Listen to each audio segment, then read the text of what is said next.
हन बोलिया की नीलनी तो बिना बिकी रह जाई थे, बोल वाला बुमला का बोल वाला छे, बोल वाला बुमला का बोल वाला छे।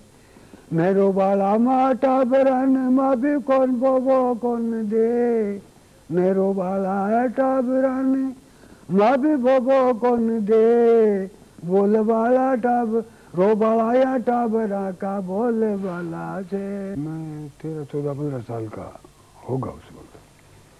तो जो है ये आज़ादी की लड़ाई का जो है खिलाड़ महाराज जो हमारे गांव के राजगुरु के लड़के थे, दाई माविसर थे, तो वहाँ के जो उन्होंने हमको ये बताया कि अपने देश के ऊपर जो है अंग्रेजों का विदेशी राज है और अपना देश जो है विदेश के कब्जे में है, ये लड़ाई अपन को लड़नी है। तो जब ये हम प्रभात फेरियाँ लगाते तो टोपियाँ ओढ़ ओढ़ के झंडे लेकर के जो प्रभात फेरियाँ लगाते, तो उस वक्त जो है सिटियों में तो राजाओं का राज था और गांव में जागीरदारों का था, तो वो की वही बात थी। तो यहाँ तो सिटियों में तो जो है अंग्रेजों ये जो है जेलें वगैरह थी और वहाँ जोरे भूरे उनमें चमचेड़े बैठते थे, वो थी। तो हमको हम लोगों को डर कुछ भी नहीं था। तो आपका प्रेरणा जो है यहीं से प्रारंभ हुई? यहीं से हाँ, वहीं से प्रेरणा हुई। तो हमारा परिवार उसी वहाँ जागीरदारों के सब परिवार नौकर थे जी। और वो खिलाड़ महाराज के भी पिताजी थे, वो राजगुरु थे जी। वैसे भी हमको डर नहीं था, मगर हमारी तो कोई आदत में हो गई थी कि हमको ये करना ही है जी। कुछ रोचक प्रसंग उस समय का, कोई घटना जो कि आपको आज भी काफी रोमांचित करती हो, जिसे हम दर्शकों के साथ सम्मुख प्रस्तुत कर सकें आप जिन्हें? रोचक घटना तो जब जो है कभी कभी होती थी ना, तो यहाँ शहरों की सीटी की सुनाई आती थी, वहाँ तो हम लोगों को पकड़ के ले जाते थे। अच्छा। पकड़ के ले जाते थे, कहते हैं जोरा भोरा में दे दो और यहाँ ये चमचेड़ियाँ बैठती है उसमें दे दो। तो वैसे हम बचपन में खेलते तो देखे हुए भी तो हमको वैसे भी डर निकाला हुआ था। काट हुआ करते थे तो काट का भी हमको डर बताया करते थे। काट का आप? काट होता है जैसे एक लंबा लकड़ा होता है, उस बीच में काट के सुराग निकाल लेते हैं जी। और फिर जो जैसे ऐसे साल होते हैं उसमें पाउंड से कर देते हैं जी। तो उसमें तो हमको नहीं दिया क्योंकि वो देने वाले ही तो हमारे थे ना, हमारे पिताजी, हमारे दादाजी। 5 तो मेरे परिवार के ही खुद थे, हमारे पिताजी और 3 चाचा जी, हमारे दादाजी वहीं नौकरी में थे और हमारी समाज के भी थे। और उधर खिलाड़ महाराज जो मुख्य हमारे वो थे, उनके पिताजी वो राजगुरु थे, तो हमको धमकाते थे हमारे घर वाले और उनको कहते थे कि हम नहीं करेंगे। और उनका संरक्षण और वो सारा काम प्रेरणा कब तक प्राप्त रही आपको? उसके बाद में कब आपने अपने आप को एक स्वतंत्र रूप से आपको ये लगा कि आप? हाँ, वो 47 में जब 15 अगस्त को जो है आजाद हो गया ना, उस वक्त ये रामचंद्र जी भारती का टाइटल भी मेरे को उसी वक्त मिला था। हाँ, तो बहुत गौरव की बात है कि आप इतने शीघ्र ही मतलब आपको आपका सम्मान हो पाया। हाँ, तो फिर जो है हम गाना गाया करते थे। तो अभी जो अभी बोला था वो एका के मामले में वो जो है एका रे एका भाई अब तो बेगो आवे, गा के सुनाओ?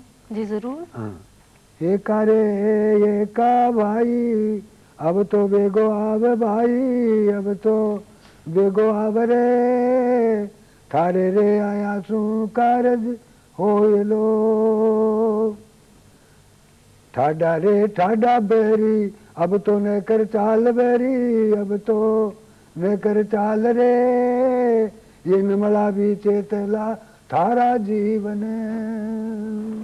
आपको ये लगता है कि जो आपने एकता का गाना उस समय गाया, अब उसकी सार्थकता नजर आती है? एक आज का जो माहौल है एक सांप्रदायिक और धर्म की भावना को लेकर, धर्म की भावना को लेकर के सब ये धर्मवादी जो है, ये सब जितने भी हिंदू मुस्लिम सिख ईसाई सब हिंदुस्तानी है जी।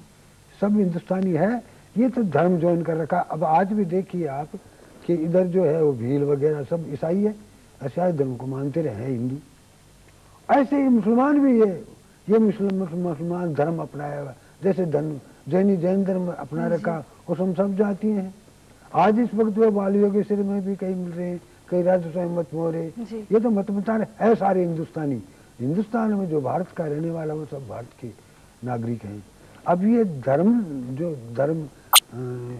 जो है अपना लेकर के बंद रखा, ये गलत बात है।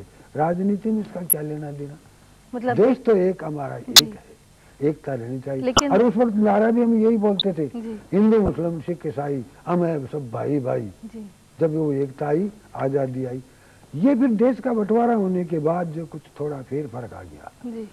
तो इसलिए मतलब आपको लगता नहीं है कि स्वप्न आपका कहीं पर भंग हुआ है, जिसके लिए आपने इतना लंबा समय आपने जो आपने प्रभात फेरियां गीतों की रचना करी और इतना समय दिया आपने, अपने जीवन का मूल्य समय दिया, तो वो स्वप्न आज आपको लगता है पूरा हो गया है? हाँ, वैसे तो पूरा हो गया, मगर अब जो घरेलू लड़ाई जो चल रही है जी, ये जरा गलत है जी।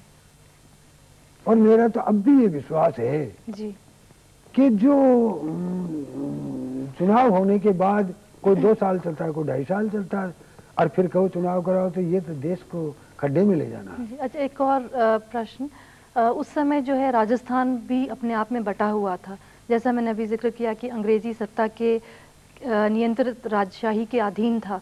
तो इस अंग्रेजी नियंत्रित राजशाही सत्ता से किन हथियारों के माध्यम से, हथियार से मेरा तात्पर्य है कि किन आपको लगा कि सिर्फ गीत और कविता वो तो आपका एक रहा, क्या इसके अलावा भी आपने कुछ और आपका योगदान रहा?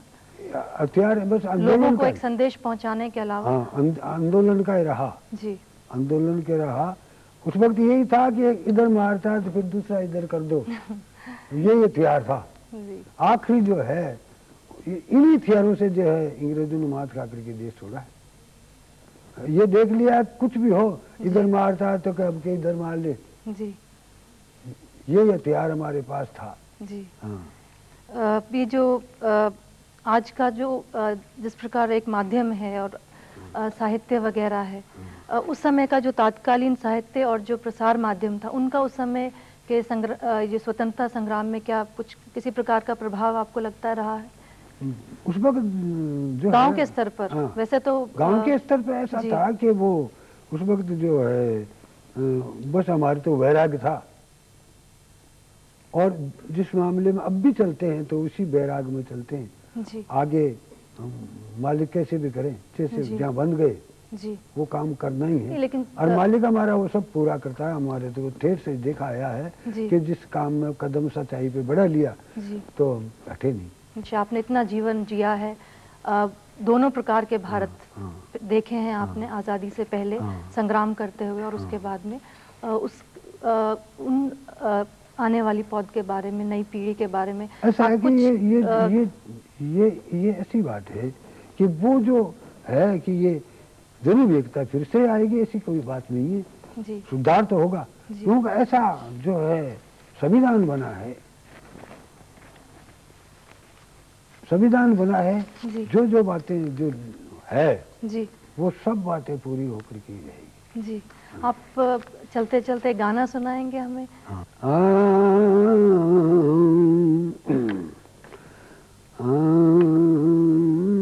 लाडू बाबे रे हे मुर्दा पर मोला जी मुर्दा बेरे, लाडू बाबे रे, ऐसा जैसे उस वक्त में जो है वो गाया करते थे। अब जो इतने दिनों में वो काम तो पड़ता नहीं है, वैसे दूसरे भजन कई जो है आजकल के जो चलते हैं वो हम गाया करते हैं। जैसे निर्गुण के पद हैं, जैसे राम के पद हैं, जैसे कृष्ण के पद हैं, जैसे संतों के पद हैं, कबीर साहब के हैं, पलटू साहब के हैं, जगदीव साहब के हैं, स्वामी जी महाराज के हैं। अच्छा, श्री रामचंद्र जी भारती, आज हमें बहुत सौभाग्य प्राप्त हुआ कि आप हमारे स्टूडियो में आए, और मेरे ख्याल से आपके गीतों का जो सिलसिला जो बहुत अरसे पहले चला है, वो अभी भी हमारे दर्शकों में से कुछ उसे चलाते रहेंगे। आपका बहुत बहुत धन्यवाद।